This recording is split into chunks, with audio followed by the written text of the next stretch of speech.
باب الحوائج باب الحوائج اے مولا غازی آئے ہیں در پہ تیرے سوالی باب الحوائج اے مولا غازی آئے ہیں در پہ تیرے سوالی ہمیں خبر ہے رد نہیں ہوگی کبھی اس در سے دعا ہماری اعوذ باللہ من الشیطان اللعین الرجیم بسم اللہ الرحمن الرحیم الحمد للہ رب العالمین الصلاة والسلام علی اشرف الانبیاء والمرسلین خاتم النبیین مدنی المکی طہ یاسین مزمل المدثر رحمة للعالمین شفیعنا انشاءاللہ محمد مصطفیٰ ابی القاسم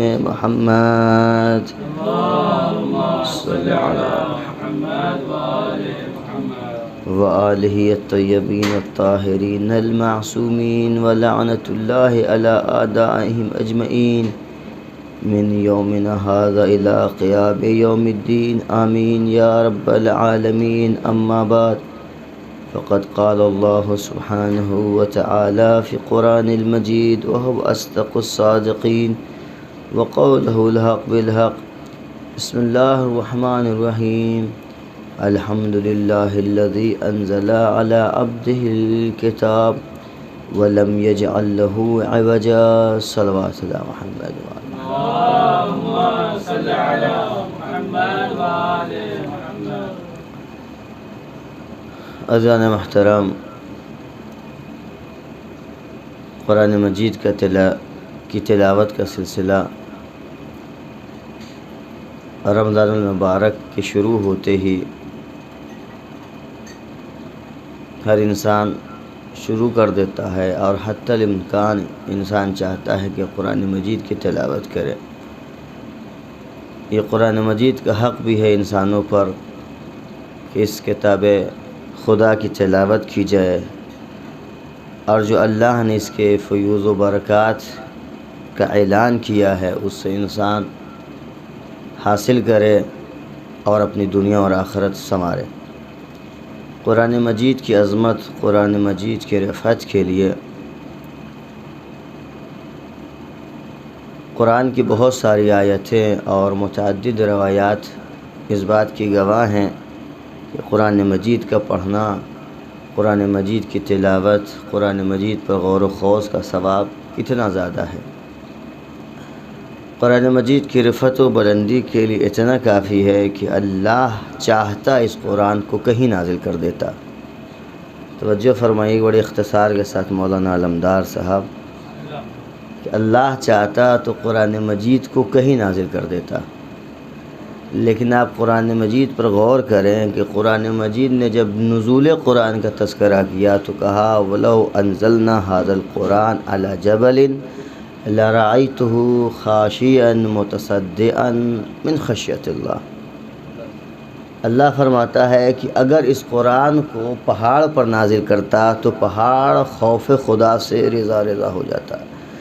یعنی اللہ قادر مطلق تھا، مگر رفعت قرآن بتانے کے لیے ارشاد فرما رہا کہ قرآن کو ہم پہاڑ پر نازل نہ کرتے ولو وہ صلابت و قوت والا ضرور ہوئے۔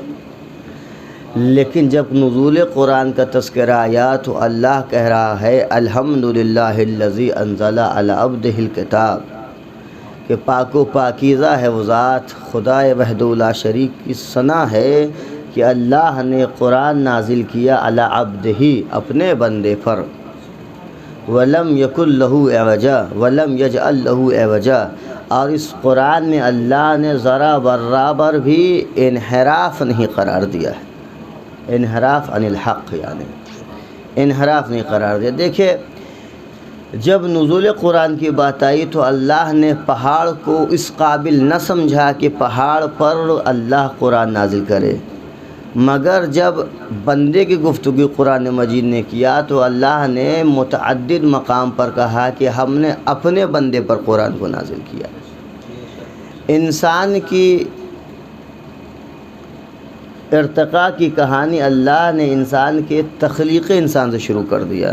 توجہ فرمائیے گا مولانا صاحب، کچھ بات عرض کرنا چاہتا ہوں، بس بعنوان ایک گفتگو ہے کہ اللہ نے انسان کی ارتقاء کی کہانی خلقت انسان سے شروع کر دی، اور اس ارتقاء اور شرف کی سب سے پہلی اینٹ اور اس کے اساس اللہ نے اپنی طرف سے رکھا۔ اس شرف اور اس ارتقاء کی پہلی اینٹ کا نام ہے لطف الہی، جو اشرفیت کے عنوان سے اللہ نے رکھا۔ کہا کہ ہمارا لطف انسان پر ہو رہا ہے، ہم انسان کو اشرف مخلوقات بناتے ہیں، یہ ہمارا لطف ہے۔ یہ اللہ نے انسان کی ارتقاء کی کہانی جب شروع کی تو سب سے پہلے اشرفیت کا تمغہ، اشرفیت کا تاج انسان کے سر پر رکھ دیا کہ تمہیں ہم اشرف مخلوقات بناتے ہیں۔ مگر اللہ نے صلوات علی محمد و آل محمد،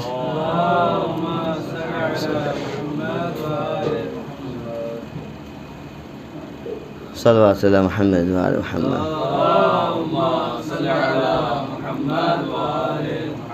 مگر اللہ نے انسان پر یہ جو لطف کیا، جسے ہم اشرفیت کہتے ہیں، جسے ہم فضیلت کہتے ہیں، اشرف مخلوقات کہتے ہیں، اس فضیلت کا تاج جب انسان کے سر پر رکھا تو بس اتنا نہیں رہا کہ اللہ نے انسان کو انسان بنایا اور کہا بس تم انسان رہو، بلکہ آپ قرآن مجید کی تلاوت کریں، اس پر تدبر و تفکر کریں تو اللہ نے کبھی نہیں چاہا کہ یہ میرا انسان رہے اور انسان بن کر مر جائے، بلکہ اللہ نے ہمیشہ چاہا کہ جب انسان کو ہم نے انسان بنایا تو ارتقاء کی ابتدا ہم نے کی ہے، اب اس ارتقاء کی ترقی وہ حاصل کرے گا، اس ارتقاء میں کامیابی وہ حاصل کرے گا، صلاحیت کی قابلیت میں رکھوں گا، کوشش وہ کرے گا۔ اور جب انسان اس ارتقاء کی کہانی میں اپنی طرف سے کوشش کرے گا تو اللہ کہے گا تم کوششیں کرو، ہم تجھے صدر بزم ملکوتی بنا دیں گے۔ مگر اللہ نے جب بھی انسان کا تذکرہ کیا تو انسان کی خلقت کی طرف توجہ دی، کہ یاد رکھنا تمہیں ہم نے صلاحیت ضرور رکھی ہے کہ تم بلندی حاصل کرو گے، مگر اپنی طرف سے کوشش کرو۔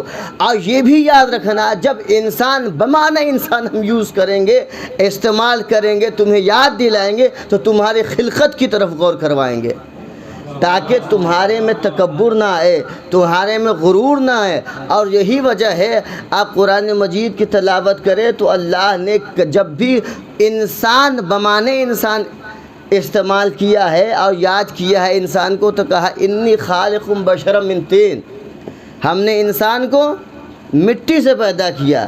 دوسرے جگہ ارشاد فرمان رہا ہے ان خلقنا الانسان من نطفۃ امشاج، ہم نے انسان کو اچھلتے ہوئے پانی سے پیدا کیا ہے۔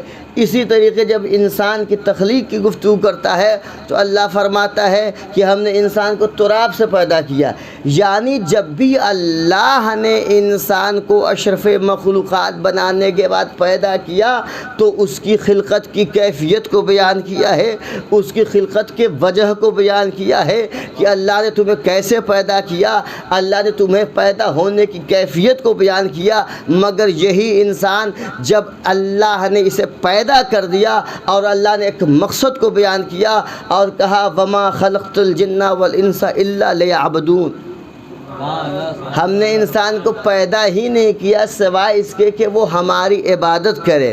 آج جب اللہ نے انسان کی خلقت کے مقصد کو بیان کیا اور انسان اس مقصد پر چلتا رہا تو پھر اللہ نے اس خلقت کے مقصد کے بعد جب انسان نے اس مقصد کو پا لیا تب اللہ نے کبھی بھی اس کی خلقت کی کیفیت کی طرف نہیں توجہ دی، بلکہ جب اس کی عبدیت کی بات آئی تو کہا سبحان الذی اسری بعبدہ۔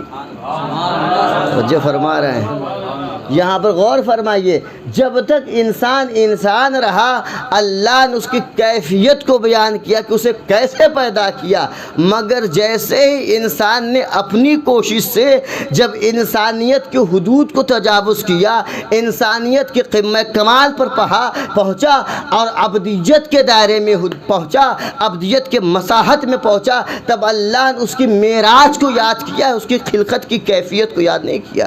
توجہ فرمائیے، یہاں سے انسان کی ارتقاء کی کہانی شروع ہوتی ہے، جسے کہتے ہیں ابدیت۔ میں اختصار کے ساتھ بیان کر رہا ہوں، جسے کہتے ہیں ابدیت، اسی کا نام ہے ارتقاء انسانی۔ جب ذروۂ کمال پر پہنچا ہے، قمہ کمال پر پہنچتا ہے، تو ابدیت کی مساحت میں داخل ہو جاتا ہے۔ جب ابدیت کی مساحت میں انسان داخل ہوگا تو پھر انسان یہاں سے بلند ہونے لگا، اور جب انسان بلند ہوا تو اللہ نے کہا ہم اسے اتنا مضبوط بنا دیں گے، اتنی صلابت والا بنا دیں گے، اتنی قوت بنا دیں گے کہ وہ قرآن جو پہاڑ پر نہیں نازل ہوتا، ہم اس قرآن کو اپنے بندے پر نازل کریں گے۔ اور قرآن کے متعدد جگہ آپ دیکھیے، توجہ فرمائیے، جب بھی قرآن کے نزول کا تذکرہ ہوا ہے تو اللہ نے قرآن کے نزول کے ساتھ جو چیز آئی ہے اس کا تذکرہ کیا ہے۔ اب متعدد چیزیں آئی ہیں، انشاءاللہ تفصیل نہیں ہے۔ اسی طریقے سے اگر قرآن کے نزول کے ساتھ ساتھ معیت اور مکان کی بات کی جائے تو جب بھی مکان کی گفتگو ہوا ہے تو محبت قرآن، مکان نزول کے قرآن کی بات جب بھی اللہ نے کی ہے، کتاب کی ہے، تو وہاں پر اپنے عبد کو قرار دیا ہے۔ متعدد آیتیں، تقریباً 3 آیتیں ایسی ہیں جو کتاب کے ساتھ استعمال ہوا علی عبدہ، کہ قرآن نے اپنے بندے پر نازل کیا ہے۔ یہ ہے ارتقاء انسانی، یہ ہے انسان کی ترقی، کہ وہ انسان نہ رہے صرف آج کل کیا ہے بہت اچھا انسان ہے، اللہ تمہیں تھوڑی نہیں جا رہا بہت اچھے انسان بنو۔ اللہ نے کبھی نہیں چاہا کہ انسان بس انسان رہے، اللہ نے چاہا انسان عبد بنے، کیونکہ عبد کا مقام، عبد کی ترقی ہی سب سے بڑی انسانی ترقی ہے۔ اور جب انسان عبد بنتا ہے تو اللہ اسے بلند کرتا ہے، اللہ اسے معراج ادا کرتا ہے۔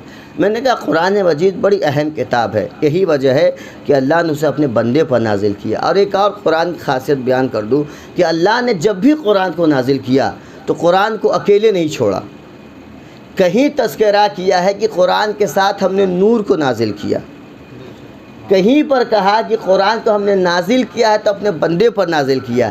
یعنی جب اللہ قرآن کو نازل کرنے لگا تو اکیلے نہیں نازل کیا، جب جہاں پر نازل کیا تو اکیلے نہیں نازل کیا۔ اما جب قرآن کو اللہ نہیں چاہتا اکیلے نازل کرے تو تم قرآن کو اکیلے کیسے کافی سمجھ رہے ہو؟ حسبنا کتاب اللہ کہنے والے اس چیز کو غور کرے۔ اب قرآن ایک صریحی آیت ہے جس میں اللہ ارشاد فرما رہا ہے قد جاءکم من اللہ نور و کتاب مبین۔ اللہ نے قرآن کے ساتھ ایک نور مبین نازل کیا ہے، ایک نور نازل کیا ہے۔ دیکھیے اللہ صراحتاً کہہ رہا ہے کہ ہم نے قرآن کو اکیلے نہیں نازل کیا، قرآن کس کے ساتھ نازل کیا ہے؟ نور کے ساتھ کیا۔ اب اگر کوئی صرف قرآن کو لے کر آ جائے تو یہ عقلاً قبول نہیں ہو۔ کیسے نہیں قبول؟ مثلا میرے پاس کسی کا کام ہے کچھ، مدرسے میں کہا شوکت بھائی یہ کام ہے، ہم کہا ٹھیک ہے آپ آئیے گا، آپ فلاں صاحب ساتھ میں آ جائیں گے۔ دوسرے دن مولانا ہاتھ جھلاتے ہوئے اکیلے آ گئے، کہنے لگے مولانا میں آ گیا ہوں۔ کہا کہ دوسرے صاحب کہاں ہیں؟ کہا بس میں اکیلا کافی ہوں۔ تو میں نے کہا آپ اپنی طرف سے شرط نہ لگائیں کہ آپ اکیلے کافی ہیں کہ نہیں، میں نے شرط لگایا تھا کہ آپ اکیلے کافی نہیں ہوں گے۔ توجہ فرمائیے، لہٰذا آپ کو ساتھ لے کے آنا پڑے گا۔ اما جب اللہ کہہ رہا قرآن اکیلے کافی نہیں ہے تو آپ کی کیا حیثیت ہے آپ کہہ رہے ہیں کہ قرآن کافی ہے؟ توجہ فرما رہے ہیں، کیونکہ جو شرط لگا رہا ہے اس کو حق ہے کہ بتائے آپ کافی ہیں کہ نہیں ہیں۔ اسی طرح سے اللہ نے کہا جب قرآن اکیلے کافی نہیں ہے تو نہیں ہے۔ لیکن نزول کی جب بات کریں گے تو اللہ نے قرآن مجید سے بہت ساری چیزیں نازل کی ہیں، اس میں 3 چیزیں بڑی اہم چیزیں۔ اللہ نے کہا وَأَنزَلْنَا مِنَ السَّمَاءِ مَاءً، ہم نے آسمان سے پانی کو نازل کیا۔ یعنی آسمان سے کیا نازل کیا؟ پانی کو نازل کیا۔ یہ پانی کا وظیفہ کیا ہے، یہ پانی کا کام کیا ہے؟ دیکھیے اللہ نے جتنی چیزیں بھی نازل کی ہیں قرآن مجید سے، ان ہر چیزوں کا ایک وظیفہ معین کیا ہے، ایک مہمہ معین کیا ہے، ایک کام معین کیا ہے۔ یہ چیزیں اگر نازل ہوگی آسمان سے تو فلاں چیز میں کام آئے گی۔ اسی طریقے سے اللہ نے کہا فَأَنزَلْنَا مِنَ السَّمَاءِ مَاءً، ہم نے آسمان سے پانی کو نازل کیا۔ تو اللہ نے کہا کام کیا اس پانی کا؟ تو قرآن مجید ارشاد فرماتا ہے فَأَنزَلْنَا مِنَ السَّمَاءِ مَاءً فَأَسْقَيْنَاكُمُوهُ، ہم نے آسمان سے پانی کو نازل کیا تاکہ تمہیں سیراب کر سکے۔ یعنی پانی کا کام یہ ہے کہ انسان کو سیراب کرے، انسان کی زندگی کو بچائے، انسان کو حیات دے، انسان کو آتش سے بچا لے، انسان کو پیاسا مرنے سے بچا لے۔ یعنی کہ پانی کا کام یہ ہے کہ انسان کی ظاہری زندگی کی حفاظت کرے۔ یہ قرآن کا کام ہے، یہ قرآن کا یہ پانی کا کام ہے جو آسمان سے نازل ہوا، یہ ایک مرحلہ ہے۔ دوسری چیز جو نازل ہوئی ہے اسے کہتے ہیں قرآن مجید۔ ارشاد فرماتا ہے هو الذی ينزل الکتاب هو الذی ينزل على عبده آیات مبینات لیخرجکم من الظلمات الی النور۔ اللہ نے آیات مبینہ نازل کیا، کس لیے نازل کیا؟ اس قرآن کا وظیفہ کیا ہے؟ اس قرآن کا مہمہ کیا ہے؟ تو ارشاد فرماتا ہے لیخرجکم من الظلمات الی النور، تاکہ تمہیں ظلمات سے نکال کے نور کی طرف لے جائے۔ اور جب آپ تفاسیر پڑھیں گے اور ظلمات اور ظلم کا جہاں کہیں پہ تذکرہ ہوا ہے تو کہیں پر ظلم سے مراد، ظلمات سے مراد، ظلمت سے مراد کفر کو لیا گیا ہے، جسے باطنی موت کہتے ہیں، جسے معنوی موت کہتے ہیں۔ اسی کے مقابلے میں جہاں نور استعمال ہوا ہے، جہاں حیات استعمال ہوا ہے، اسے کہتے ہیں اس حیات سے مراد، اس نور سے مراد ایمان ہے، جسے حیات معنوی کہتے ہیں۔ یعنی پانی انسان کو حیات ظاہری دیتا ہے، قرآن انسان کو حیات معنوی دے گا۔ اب قرآن کا کام کیا؟ یخرجکم من الظلمات الی النور، اللہ تمہیں ظلمات سے نکال کے نور کی طرف لے جائے گا۔ آپ توجہ فرمائیے، آپ اس چیز سے مسلسل واسطہ پڑتا رہتا ہے کہ جمع ہوتا ہے، جمع کا اطلاق اقل تین چیز پر ہے۔ یعنی قرآن کا سب سے چھوٹا کام یہ ہے کہ کم سے کم تمہیں 3 ظلمتوں سے نکال کر ایک نور کی طرف لے جائے۔ کم سے کم تمہیں 3 ظلمت سے نکالے گا، جو مسلسل ظلمتیں رہیں گی ان مسلسل ظلمتوں سے نکال کر ایک نور کی طرف لے جائے گا۔ تو قرآن ان تینوں سے نکالنے کا نام ہے اور ایک نور کی طرف پہنچائے گا، یہ کام ہے قرآن کا۔ لیکن ایک اور چیز اللہ کی طرف سے نازل آئی، ارشاد فرماتا ہے وَأَنزَلْنَا إِلَيْكُمْ نُورًا مُبِينًا، اللہ نے نازل کیا ہے بندوں کی طرف ایک نور مبین نازل کیا ہے۔ ابھی تک ہم نے دیکھا کہ اللہ کی طرف سے جو کچھ نازل ہوئی اس کا اللہ نے وظیفہ معین کیا ہے، ایک کام معین کیا۔ جیسے پانی انسان کو حیات زندگی، حیات ظاہری دے گی، قرآن انسان کو حیات باطنی دے گی۔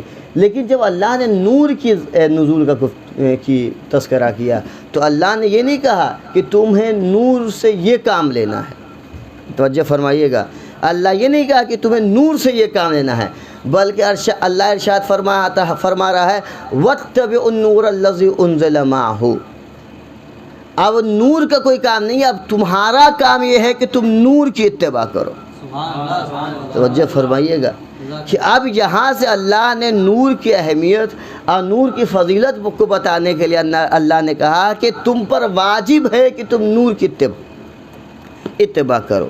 یہ ہے نور کا کام، اور یہ ہے نور کی اہمیت کہ اللہ نے سب کو حکم دیا کہ نور کی اتباع کرو۔ اب دیکھیے ایک گفتگو ہے اور یہ چیز ہمارے نزدیک واضح ہے کہ طاعت کسے کہتے ہیں اور اتباع کسے ہیں، اطاعت کسے کہتے ہیں اور اتباع کہتے ہیں۔ اطاعت کے لیے کہتے ہیں کہ امتثال الامر کو اطاعت کہتے ہیں، یعنی صرف حکم کے امتثال کو ادا کرنے کا نام اطاعت ہے، یعنی احکام رہیں گے، اوامر رہیں گے، اس کے امتثال کو ہم کہتے ہیں اطاعت۔ لیکن اتباع کسے کہتے ہیں؟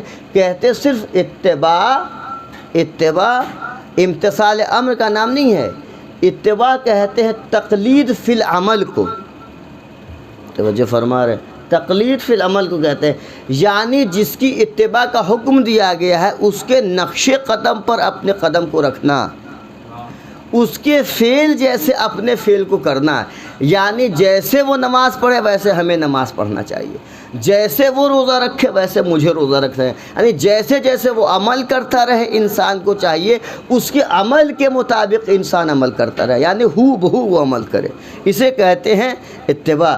تو اتباع کے لیے کیا شرط ہے؟ اتباع کے لیے شرط ہے کہ جسم ظاہر ہو، ایک جسم رہے وہ کرتا رہے گا، اس کے عمل کو دیکھتے ہوئے انسان کام کرے گا۔ لیکن نور کے جب آپ تعریف کریں گے تو نور ایک جسم ظاہری کا نام نہیں ہے، بلکہ نور ایک بسیط شے کا نام ہے، جو صرف رہتا ہے، انسان دیکھ سکتا ہے مگر اس کے عمل کے جیسے خود عمل نہیں کر سکتا۔ لیکن قرآن مجید صراحتاً اعلان ہے وَاتَّبِعُوا، تمہیں اتباع کرنی ہے نور کی۔ انسان کی عقلیں پریشان ہے کہ آخر انسان اس مخلوق کی کیسے اتباع کرے جس کے پاس جسم نہ ہو۔ میں نے قرآن مجید کے اس آیت کو لے کر رسول اعظم کے پاس حاضر ہوا، رسول اسلام میری ارشاد مدد فرمائیے، ہدایت فرمائیے۔ تو اللہ کے رسول نے کہا قرآن پڑھا کر ہماری حدیثوں کے ساتھ کہ انا و انی علی من نور واحد، یہ نور اسی نور کی طرف اشارہ کر رہا ہے جو ہمارے ساتھ نازل ہوا، اور وہ نور علی ابن ابی طالب ہے۔ علی کو دیکھتے رہو، عبادت کرتے جاؤ۔ اب یہی وجہ ہے کہ اگر کئی سال کے بعد کوئی آواز دیتا ہوا نظر آئے، آج ہم نے ایسی نماز پڑھی جیسے رسول کے ساتھ نماز پڑھتے تھے، تو یاد رکھنا کہ اب تک کہ جتنے لوگ نماز پڑھاتے رہے وہ قرآن سے ہٹ کر نماز پڑھاتے رہے۔ انہوں نے نہ نور کی اتباع کی، نہ قرآن کی اطاعت کی، نہ اللہ کی اطاعت کی۔ اسے کہتے ہیں نور اور اسے کہتے ہیں قرآن مجید۔ مگر میں نے عرض کیا کہ یہ انسانیت کا المیہ رہا ہے کہ نہ اس انسان نے قرآن کی اہمیت کو سمجھا، نہ اس نور کی اہمیت کو سمجھا، نہ قرآن کا کما حق ادا کیا، نہ اس نور کا وہ حق ادا کیا جو قرآن نے مطلوب کیا ہے۔ اللہ اکبر۔ ہم رمضان مبارک اس مصیبت سے گزر رہے ہیں جس میں اللہ کے رسول نے امیر المومنین علیہ السلام کے حکم دیا تھا کہ علی کی اتباع کرنا، علی کی اطاعت کرنا، کیونکہ وہی صراط مستقیم ہے، وہی تمہیں نجات دینے والے ہے اس دنیا سے اور اس جہنم سے جس میں تمہیں ہمیشہ ہمیشہ رہنا ہے اگر علی کی اتباع نہ کرو گے۔ مگر اللہ اکبر، تاریخ کا وہ منحوس دن سن 61 ہجری کا 19 رمضان المبارک روایت بتاتی ہے کہ امیر المومنین علیہ السلام آخری دن اپنے زندگی کا آخری وہ دن جس دن امیر المومنین مسجد کی طرف گئے، شاید امیر المومنین کے لیے یہ دن بڑا منحوس دن ہوگا، مگر جو صحیح ہوتا ہے، جو سچا ہوتا ہے، وہ موت کی تمنا کرتا ہے۔ اور امیر المومنین نے متعدد دفعہ ارشاد فرمایا کہ ہمیں فکر نہیں ہے کہ ہم موت پر گر رہے ہیں یا موت ہم پر آ رہی ہے۔ یہی وجہ ہے کہ کیونکہ انسان اپنی زندگی کو کامیاب زندگی گزارتا ہے، اپنی زندگی کو اچھی زندگی گزارتا ہے، تو اس کے پاس حق ہوتا ہے، وہ کہتا ہوا مرتا ہے فزت برب الکعبہ، رب کعبہ کی طرح قسم میں کامیاب ہو گیا۔ اللہ اکبر۔ روایت بتاتی ہے امیر بس اختصار کے ساتھ روایت بتاتی ہے کہ امیر المومنین علیہ السلام 19 رمضان مبارک کو جب مسجد کوفہ میں پہنچے، دیکھا کہ ملعون اپنے پیٹ کے بل مسجد کوفہ میں لیٹا ہوا ہے۔ امیر المومنین نے اسے جگایا اور کہا کہ اٹھ، اللہ کی عبادت کر، اور میں تیرے مقصد کو خوب سمجھ رہا ہوں جو تو چاہ رہا ہے۔ روایت بتاتی ہے امیر المومنین علیہ السلام نماز پڑھنے لگے، جیسے امیر المومنین سجدے میں گئے، ملعون نے ایک تلوار نکالی، وہ تلوار جس میں بیان کیا جاتا ہے کہ اتنا سخت زہر تھا کہ اگر کوفے کی دیوار پر لگا دی جاتی تو کوفے کی دیوار ڈھہ جاتی۔ روایت بتاتی ہے ملعون نے اس بجھی ہوئی زہر سے امام علی علیہ السلام کے سر پر ضربت ماری۔ میں نے روایت میں دیکھا ہے کہ جیسے علی ابن ابی طالب کے سر پر یہ تلوار لگی، مولا نے آواز دی فزت ورب الکعبہ، رب کعبہ کی قسم میں کامیاب ہو گیا۔ مگر اتنا ضرور ملتا ہے اس تلوار کا، اس ضربت کا زخم اتنا زیادہ کاری تھا، اتنا زیادہ درد تھا، اتنا زیادہ علم تھا کہ روایت بتاتی امیر المومنین نے خاک مسجد اٹھا کر اپنے سر پر لکھنے لگے اور چاہ رہے تھے اس درد کو کم کر دے، اس زخم کو کم کر دے۔ میں نے ہاتھوں کو جوڑ دیا، اے مولا آپ کے پاس ہاتھ موجود ہے، آپ نے خاک مسجد اٹھا کر اپنے سر پر لکھ لیا تاکہ درد کو کم کر دے، مگر اے مولا ذرا کربلا کے میدان میں آئیے، جناب ابو الفضل عباس کو دیکھیے، جب ملعون ان نے مولا کے ہاتھوں کو قلم کر دیا.